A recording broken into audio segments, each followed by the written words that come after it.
The day they pushed me out of my own home, I was 10 years old. I had no food, no money, no family, just one small bag and one big question in my heart. Why did they do this to me? But here's the thing about that question.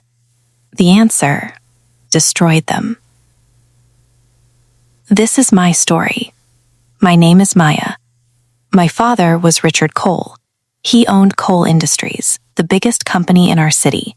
Steel, buildings, real estate, everything. We had a big house, fancy cars, beautiful gardens. But my father was not like other rich men. He was simple, kind, funny. Every Sunday morning, we made pancakes together, just the two of us. He always put too much syrup, and I always laughed at him for it. "Papa, that is too much," I would say.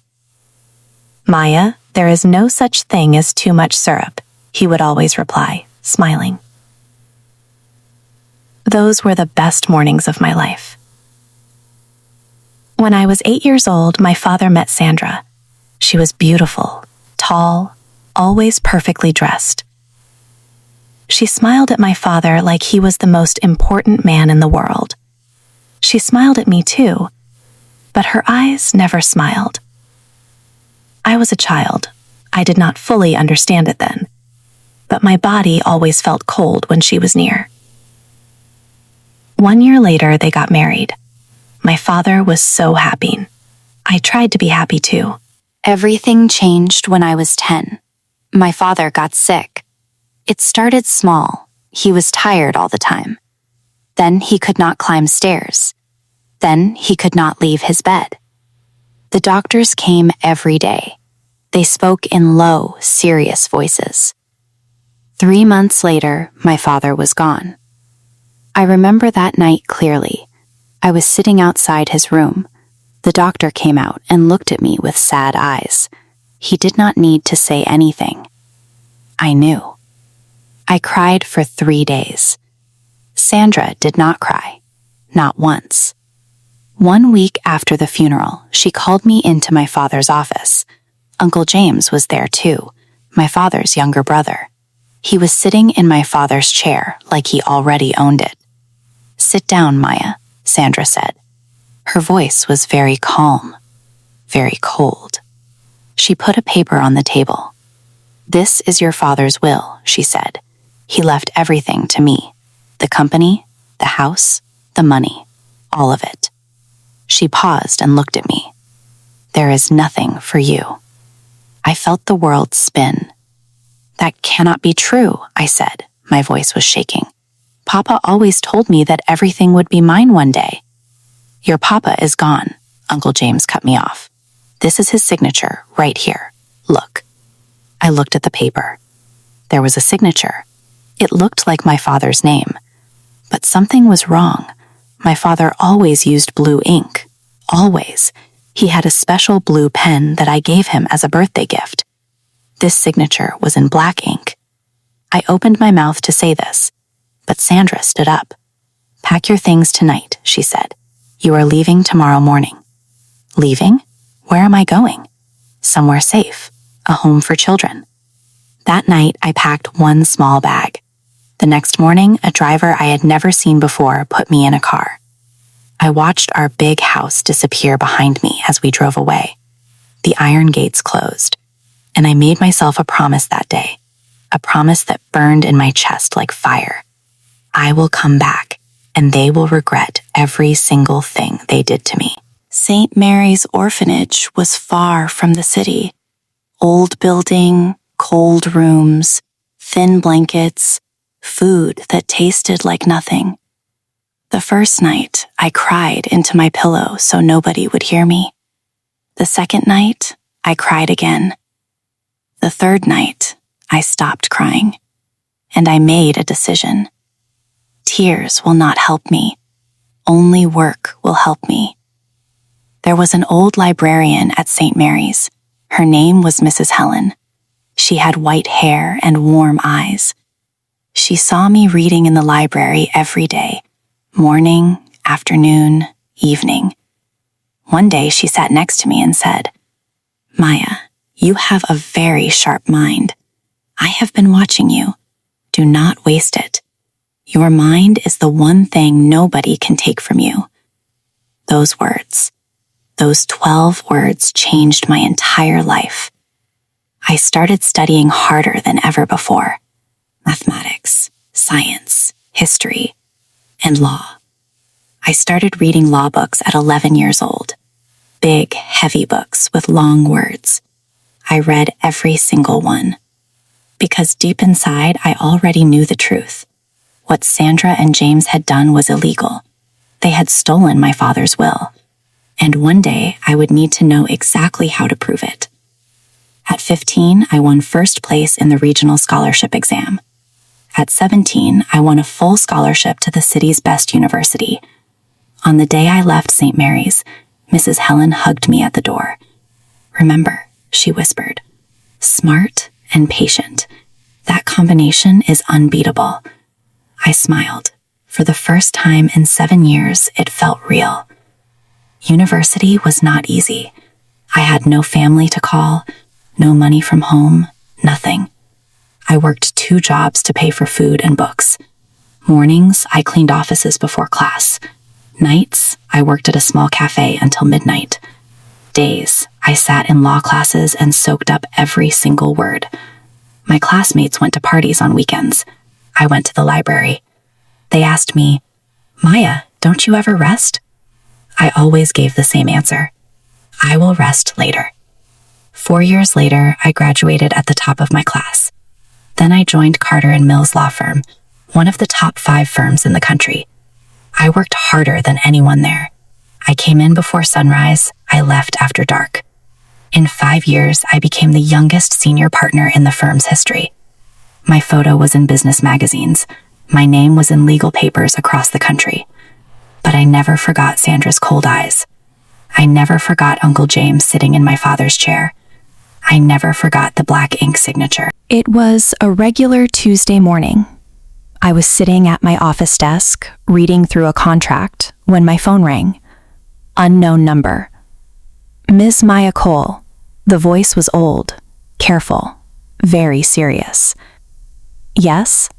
I said slowly. "My name is Mr. Wilson. I was your father's personal lawyer. His private lawyer, not the public one." My heart stopped completely. "I have been looking for you for 12 years, he continued. "I need you to come to my office today.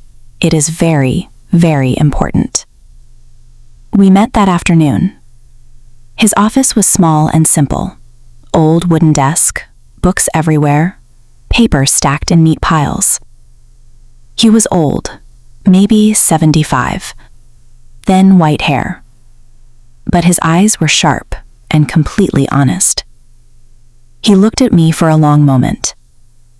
Then he said, "Your father did not trust Sandra. 3 months before he died, he came to me, alone, in complete secret. He told me he had a bad feeling. He said he needed to protect you." Mr. Wilson reached into his drawer and placed a thick envelope on the desk. Inside was a document. Official government seal. Real signatures. Real dates. "This," he said quietly, "is your father's real will." I could not breathe. "Your father created a special legal trust," Mr. Wilson continued. "He placed everything inside it. The company, the house, all investments, all properties, every single thing." He looked up at me. "It was all saved for you, to be given on your 25th birthday." He paused. "Maya, you turned 25 last month." The room was completely silent. My mind went back to that office, 10 years old. Sandra's cold face, black ink signature. That will was a lie. Everything she had, my house, my father's company, his legacy, it was stolen. "Can we prove the other will was forged?" I asked. My voice was completely calm. Mr. Wilson smiled for the first time. I am a lawyer who kept 12 years of records, he said. And you are a senior partner at one of the top law firms in this country. He pushed the envelope toward me. Yes, we can prove every single thing. I spent 3 weeks preparing. Every document, every email, every piece of evidence, perfectly organized. On a Monday morning, I walked through the front doors of Coal Industries, my father's company. I wore a sharp black suit, calm face, straight back. The receptionist looked at me. Do you have an appointment? I do not need one, I said. I own this building. I took the elevator to the top floor, my father's old office. Sandra was sitting at his desk, on the phone, laughing about something. She looked up when I walked in. Her face changed immediately. First confusion, then recognition, then fear. Maya? Her voice was barely a whisper. Hello, Sandra, I said, very quietly, very calmly. I placed the court documents on her desk. This company belongs to me, I said. It always did. Uncle James burst through the office door 30 seconds later. What is happening here? Security. Security already knows, I said. They are coming, but not for me. 2 police officers walked in behind me. James looked at the papers. His face went completely white. This is impossible, Sandra said, her voice shaking badly. You cannot. Ask Mr. Wilson, I replied. He kept every document for 12 years. Your signature experts confirmed it. The will you showed me when I was 10 years old? The ink was wrong. The paper was wrong. The notary seal was fake.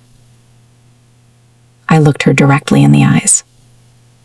You stole 12 years from me, Sandra. You stole my home, my father's company, my childhood. I picked up my father's old blue pen from the desk. But you made one mistake. I set the pen back down slowly. You forgot that I was his daughter. The court case lasted 4 months. Mr. Wilson's records were perfect. Every meeting, every date, every signature, all documented. Forensic document experts confirmed the will Sandra had used was 100% forged. Sandra was sentenced to 7 years in prison for fraud, forgery, and theft. Uncle James received 5 years. On a Thursday afternoon, the judge signed the final order. Coal Industries and everything that came with it was officially returned to Maya Cole. That evening, I stood alone in my father's office. My office now. The city lights glowed outside the big window. On the wall, I saw it, a small photo frame. Dusty, forgotten by Sandra. Me and my father. I was 6 years old. He was laughing, that big, warm laugh. I was laughing too, both of us holding ice cream on a summer day. I walked over and touched it gently. I kept my promise, Papa, I whispered. I came back. Outside, the city hummed quietly. And for the first time in 15 years, I smiled. A real smile, a free smile. The kind only possible when justice is finally done. If this story moved you, hit that like button right now. And subscribe to Twisted Chapters, because every family hides a secret. And some secrets lead to everything.